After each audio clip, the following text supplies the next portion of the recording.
Is pain a friend or an enemy? If you were like me, I'm sure you would label pain as an enemy.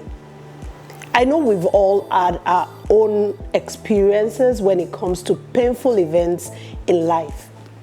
Maybe financial crisis, a difficult breakup, financial loss. It could be any kind of loss, maybe painful loss that has to do with losing someone very close to you, just like I experienced. I know we all have our experience. And as a matter of fact, pain is inevitable in life.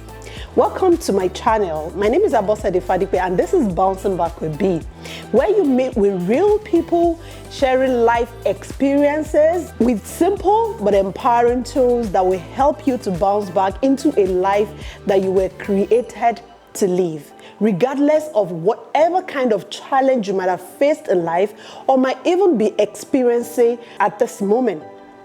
Now, what is my topic for the day? Is pain a friend or a foe? If this is your first time on this channel, I would like you to do me a favor. Kindly subscribe to my channel. And if you've subscribed already, thank you so much for being part of the show again today. I'm sure if this is not your first time on the show, you already know how we roll. That towards the end of the show, there will be a question. And if you happen to be a winner, then you have a gift to win. And how do you win? Yeah, you get into the comment section and write what your response is to whatever question I'm asking towards the end of the show. And the gift you're going to be winning, we will send it to you wherever you live in any part of the world. The Bouncing Back team will get your gift across to you. That's a promise. Then to the topic of the day, pain, a friend or an enemy. To be honest with you, I have had my share with pain. Several painful events in my life, and the latest one, the most current one that I can actually talk to you about is when I lost my husband. As a matter of fact, you can get to watch the details of how I met him, how we fell in love, the kind of relationship we had, 20 years of friendship, 15 years of a beautiful marriage. That was what we shared together. A very supportive person. But I lost him along the line. When I said, yes, I do, in 2004, I did not know that all I would have with such a wonderful human being would be 15 years. But it happened. 15 years after, he fell ill and he passed on. I don't know what kind of painful event you've had to go through or you've had to encounter in your life. The reason why I am having this topic today is to let you know, first and foremost, that your pain is valid. Allow no person to invalidate your pain. Well-meaning people would come your way and tell you that, come on, move on. I mean, that guy that broke your heart, don't move on now. The guy is balling, enjoying himself. Or that lady has entered into another relationship. And they try to let you know that, what is it that you said you experienced a heartbreak? A heartbreak is a form of grief. So the same way you experience pain with someone that died is the same way you experience pain with someone that left you but is still alive. That's the only difference. Heartbreak is also a form of grief. So whatever kind of painful experience you have had, I am here to tell you that your pain is valid and your response to your pain is also valid. Let me give you a very typical example of people, well-meaning people trying to invalidate your pain. So when my husband passed on, I observed that my son wasn't crying. So I tried to engage him.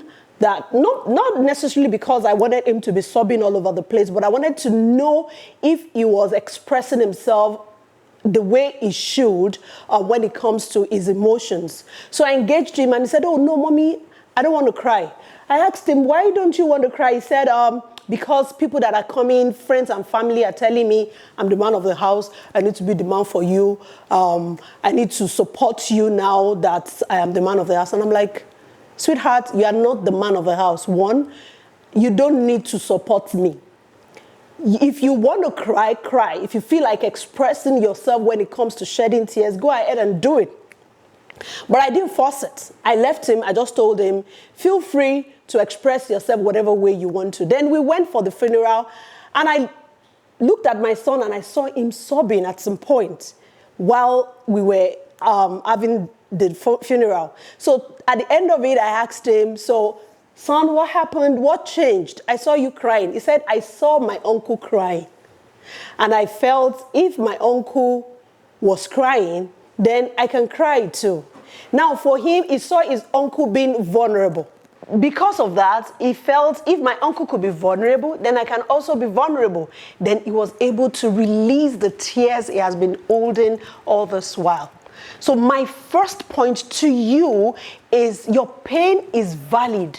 No matter what you're going through right now, there is no pain that is higher than the other. Your pain is valid. Not just that, your response to your pain is valid. Grieve in your own language. Yeah, you heard me right. The same way we have love languages, we also have grief languages. For someone like me, when my husband passed on, I was in this place that I was really expressive about the entire situation. I was talking about how he felt ill. I was talking about how good it was, how he felt ill, how he passed on. That was the way I knew how to grieve. As a matter of fact, this boss, if I was keeping quiet during that time, it would have been disastrous. Because you will hear from some other episode that I love to just express myself. I have worked with some other people that they want to just keep quiet. They want to keep to themselves. They don't want to talk when they are going through some stuff. That's not the time where you press them or you start disturbing them to say something. They don't want to talk about it. Now, most importantly, yeah, I'm talking to well-meaning people that come to encourage people that if you just want to go in and sit down and allow them to be, that would be fantastic. Try to study people. What kind of grief language do they have? And let them speak their language. Let them grieve in their own language. And to you out there, grieve in your language. Don't allow anybody to press you to express yourself when you are not ready to talk about what you're dealing with. That's the second thing. And the third thing is this, which is very important. There are things that are within our control, and there are things that are outside our control. So in the process of grieving, when you know you are at that place, please don't get me wrong. When you are not at that place, allow nobody to force you, because it actually requires a process. So when you think you are at that place, a time should come when you start asking yourself, is this situation within my control? And I explain myself. My husband passing on was beyond my control. Though I was by his bedside, I was angry with myself that I could do nothing to help him when he was about to breathe his last breath. But that was still outside my control, even though I was angry with myself. Whatever anybody contributed or didn't contribute, it was not within anybody's control. But there's something within my control, my response to the entire situation. Am I going to sit there and allow the situation to weigh me down and allow it to determine what happens after? Or am I going to bounce back and start living the life that I was born to live? Now, closely knitted to that is this. I thought of something. If my Oluwashei or any other person or anybody in your life that you've lost, if we can have that opportunity of making a phone call to them, let me make it personal now. I came to that point where I said, if I have the opportunity to make a phone call to my late husband and ask him, how should I live my life after your demise? I know he would tell me, Bosse, be happy and be fulfilled. So I decided I am going to take to that advice. Even though he's not here to give that to me, I'm going to take to that advice instead of allowing the situation to weigh me down. And that is my encouragement to you today.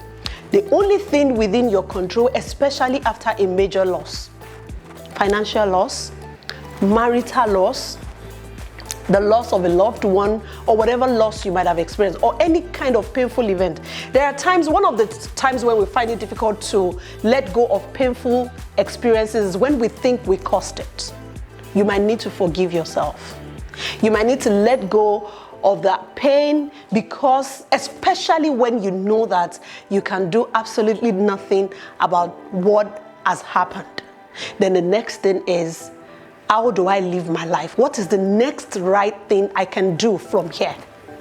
And for me, the next right thing I can do is to bounce back. So what is the question for the day? The question for the day is this: fastest finger again. How many years of friendship did I have with my late husband, and how many years of marriage did I have with him? If you have the answer, get into the comment section and give your response. Then your gift awaits you if we pick you as the winner. What am I leaving with you today? Don't forget that there are things within your control and there are things outside your control. Pay attention to the things within your control. Then it will be easier for you to do what? To bounce back daily. Don't forget to subscribe to my channel and share the video with family and friends that might benefit. Remember, bounce back daily. Bye.